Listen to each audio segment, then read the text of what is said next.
ซาเลนตัวเองโดยการเทรด10 นาทีใช้งบ100 USDT มาเบิ่งกันว่าตัวนี้นะจะสามารถทำกำไรจากตลาดได้หรือบอซึ่งตัวเนาะแกบ่ได้เฮ็ดคลิปเทรดโดนเติบแล้วที่บ่ได้เอาลง YouTube ให้กับทุกคนเบิ่งซึ่งก่อนอื่นก็ต้องขอบอกก่อนว่าคลิปนี้นะเฮ็ดขึ้นมาเพื่อเป็นกรณีศึกษาให้สำหรับใครที่กำลังเทรดอยู่หรือใครที่ยังกำลังจะตัดสินใจว่าอยากจะเข้ามาลงทุนทางด้านการเทรดนี่นะถ้าหากว่าคนอยากจะเข้ามาลงทุนทางด้านนี้เนาะทุกคนก็ต้องเข้าใจกันว่าการเทรดนี่นะล้วนแล้วแต่มีความเสี่ยงฉะนั้นเนาะใครที่จะเข้ามาอยากให้ทุกคนนั้นศึกษาให้ดีก่อนที่จะตัดสินใจเข้ามาลงทุนทางด้านเนี่ยเพราะอาจจะเฮ็ดให้ทุกคนนั้นขาดทุนเดี๋ยวเรามาเริ่มเทรดกันเลยซึ่งณปัจจุบันนี้นะเวลาอยู่ที่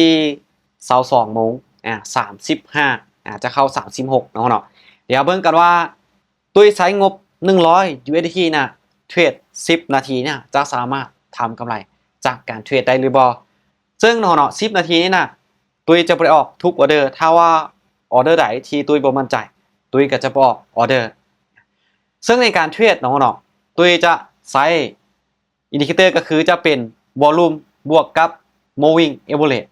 moving average ในการส่วนวิเคราะห์ในการออกออเดอร์เอาตัวนี้เลยที่ตั้งค่าเป็นค่า5มาเดี๋ยวมาเบิ่งกันนะว่าจุดใดที่เฮานั้นควรที่จะออกออเดอร์ซื้อออเดอร์ขายโดยการนำใช้2อินดิเคเตอร์ตัวนี้เดี๋ยวมาเบิ่งกันซึ่งณปัจจุบันนี่เนาะซึ่งณปัจจุบันนี้นะถือว่าถ้าเราเบิ่งในภาพโดยรวมกราฟก็ถือว่าเป็นเทรนขาลงณปัจจุบันนี้เนาะกราฟก็ถือว่าเป็นเทรนขาลงถ้าเบิ่งในภาพใหญ่เดี๋ยวเบิ่งกันถ้าว่าสังเกตจาก moving average มันมีการปรับตัวขึ้นเล็กน้อยเป็นการปรับตัวขึ้นเล็กน้อยเนาะมาโอเคออเดอร์นี้นะเราจะไปที่ฟังขายเลยเนาะไปที่ฟังขายมาซึ่งเป็นอย่างจึงว่าขายในออเดอร์นี้เนาะซึ่งเป็นอย่างจึงว่าขายในออเดอร์เนี่ยเดี๋ยวมาเบิ่งนำกันซึ่งในจุดนี้เนาะแท่งเทียนในจุดนี้นะมันมีแฮงซื้อเข้ามาก็จริงแต่โดยรวมในบริเวณนี้นะแท่งเทียนยังอยู่ใต้เส้น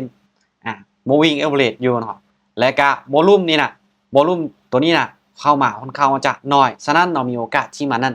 จะลงมาต่อโอเคไม่แรกก็ชื่อว่าวินไปส่วนสำหรับการบริหารเงินหรือว่าการ money management จะบ่มีแผนชัดเจนเขาจะเทรดตามใจบริหารเงินตามใจออเดอร์ใดที่เรามั่นใจเราก็จะไปหลายออเดอร์ใดที่เราบ่มั่นใจเราก็จะไปน้อยเอาเนาะมา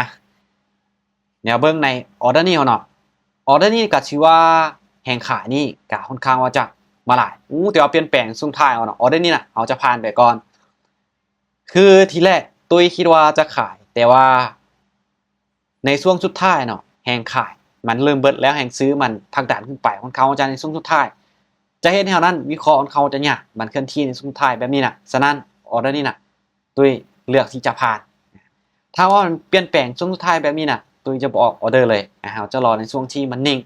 ถ้าว่าตลาดมันนิ่งโอกาสที่เรานั้นจะทำกำไรได้มันก็มีค่อนข้างจะสูงมาโอเคเดี๋ยวมาเบิ่งออเดอร์นี้นะถ้าเราออกสังเกตอีกในรูปแบบหนึ่งณปัจจุบันนี้นะกราฟมันลิ้นในรูปแบบของตลาดสลับกับแท่งเทียนล้อท่าของมัน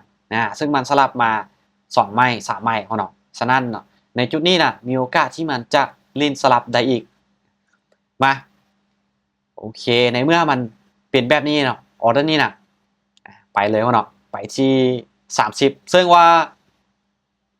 เป็นจุดที่เฮานั้นมั่นใจซึ่งเป็นอย่างที่ว่ามั่นใจจึงว่าไปที่30 USDT ในจุดนี้นะเดี๋ยวตุ้ยจะมาอธิบาย1เนาะกราฟในช่วงนี้นะเป็นแท่งเทียนสลับกับแท่งเทียนล้อท่าของมันและบวกกับจุดนี้นะในอดีตมันมีแห่งขายที่ผลักดันราคาลงมาค่อนข้างจะหลายเห็นบ่ในจุดนี้มันขึ้นมาแล้วมีแห่งขายนั้นผลักดันราคาลงมาขึ้นมาแล้วมีแห่งขายนั้นผลักดันราคาลงมาฉะนั้นเนาะในจุดนี้มันขึ้นมาต่ำจุดเก่าหรือว่าอดีตที่มันมีแห่งขายลงมานี่ผลักดันราคาลงมาแบบนี้นะมันก็มีโอกาสที่จะผลักดันราคาลงมาอีกคือเก่าได้นะครับฉะนั้นจึงเฮ็ดให้ตุ้ยนั้นกดขายลงมาในออเดอร์นี้นะ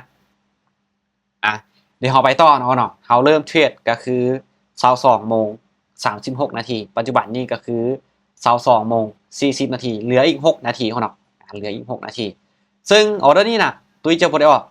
เพราะอย่างจึงว่าบ่ออกเดี๋ยวตุ้ยจะอธิบายคือทุกคนอย่าลืมว่าในจุดนี้เนาะจุดนี้นะเคยมีกราฟนั่นเคลื่อนที่ลงมาต่ำจุดนี้นะบริเวณนี้นะ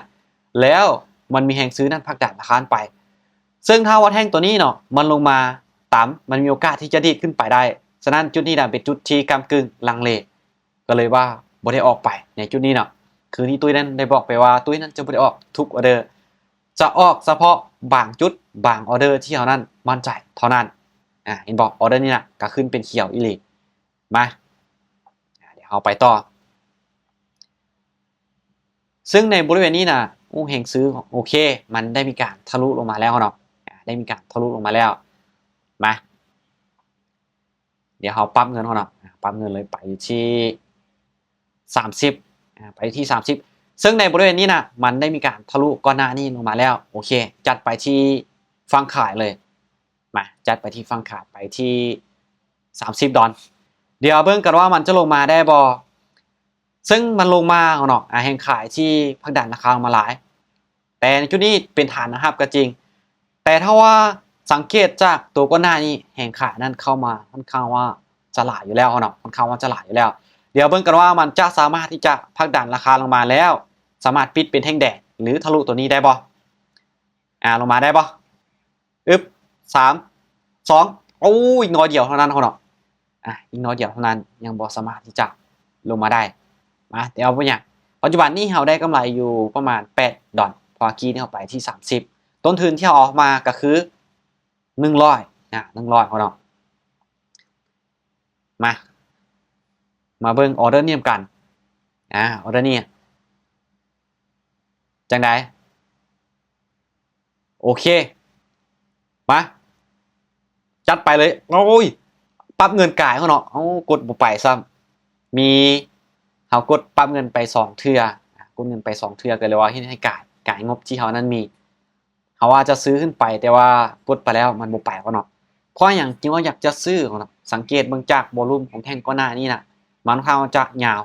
บวกกับในจุดนี้น่ะเป็นฐานนะครับพร้อมเนาะก็เลยว่ายังซื้อขึ้นไปแต่ว่าเขานั้นปั๊บเงินกายก็เลยว่าบ่ทันมาโอเคบ่เป็นหยังถือว่าเท่าทันนี่ถือว่าวินไปงามๆเนาะมาโอเคบ่เป็นหยังเอาไหม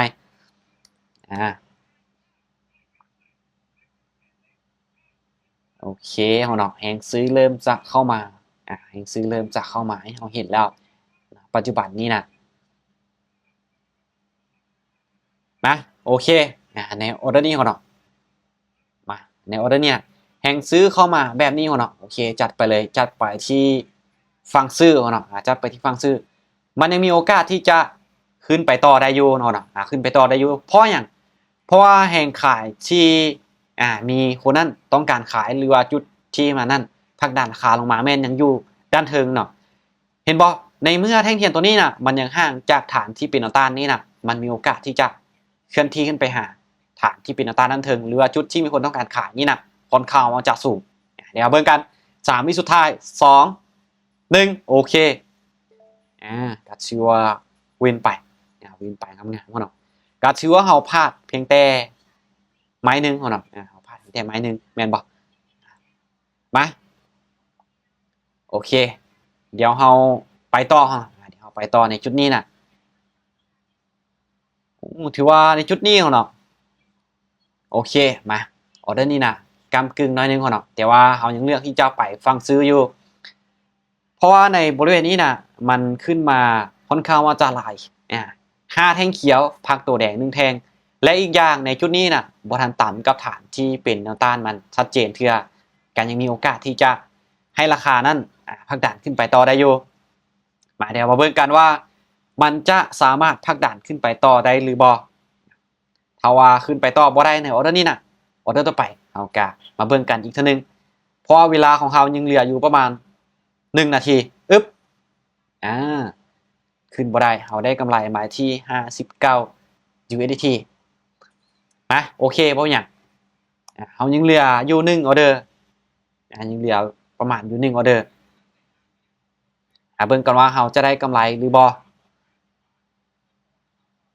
โอเคในจุดนี้เนาะมา ขายโอเคทันเขาเนาะโอเคทันซึ่งจุดนี้นะเป็นอย่างจิ้วว่าขายเป็นอย่างจิ้วว่าขายเนาะเดี๋ยวมาเบิ่งกันคือที่ตุ้ยนั้นได้บอกไป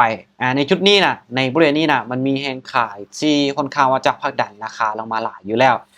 ถ้าหากว่าแท่งตัวนี้เนาะแท่งตัวนี้นะมันขึ้นไปตามตัวนี้มีโอกาสที่มันนั้นจะผลักดันราคาลงมาปิดเป็นแดงได้ค่อนข้างจะสูงจึงให้ตุ้ยนั้นกดขายลงมาในออเดอร์นี้นะโอเควินไปงามๆถือว่าภารกิจของเราเนาะในการเทรด10 นาที10 นาทีเขาเริ่มต้นเทรดก็คือ10 โมง 36 นาทีปัจจุบันนี้นะก็ถือว่า10 โมง 45ยังอีกประมาณ5 วิก็ถือว่า46ก็ถือว่าเราเทรดตามแผนก็คือใช้เวลาในการเทรด10 นาทีได้กำไรมาก็คือ116.5 USDT กำไรเกินร้อยกำไรเกิน100%เขาเนาะซึ่งในการเดินเงินก็คือที่ตุ้ยนั้นได้บอกไปว่าเขานั่นน่ะจะไม่ได้เดินเงินแบบเป็นระเบียบปานใดจะไม่ได้เดินเงินเป็นระเบียบปานใดซึ่งเขาจะเน้นออกในจุดที่เขานั้นมั่นใจเขาจะออกไปหลายนั่นนึงซึ่งเขาออกไปคือ6 ออเดอร์เนาะเอาไป6 ออเดอร์ผ่าน2วิน4 ออเดอร์ได้กำไรมาก็คือ116.5 USDT ในการเฮ็ดซาเลนของเราในรอบนี้ซึ่งในการเทรดในรูปแบบนี้เนาะความเสี่ยงค่อนข้างมันจะสูงเพราะว่าเราบ่มีแผนการเทรดที่ชัดเจนหรือเราบ่มีแผนการเดินเงินที่ชัดเจนฉะนั้นเนาะความเสี่ยงค่อนข้างมันจะสูงสำหรับไผเนาะที่เบิ่งมาฮอดจุดนี้แล้วอยากจะตัดสินใจเข้ามาในวงการนี้อยากจะเข้ามาศึกษาทางด้านการเทรดเนี่ยอยากให้คนนั้นตัดสินใจดีๆเนาะหรือว่าศึกษาดีๆก่อนที่คนนั้นจะเข้ามาลงทุนหรือเติมเงินจริงเข้ามาเทรดและสุดท้ายนี่เนาะอย่าลืมเนาะฝากทุกคนนั้นกดติดตามช่อง YouTube กดไลค์กดแชร์ให้ตัวแน่เพื่อที่จะเป็นกำลังใจให้ตัวนั้นเฮ็ดคลิปมาแบ่งปันให้กับทุกคนต่อไปของเราสำหรับภารกิจของเราในรอบนี้หรือว่าซาเลนจ์ของเราในรอบนี้นะก็ถือว่าจบไปได้ด้วยดี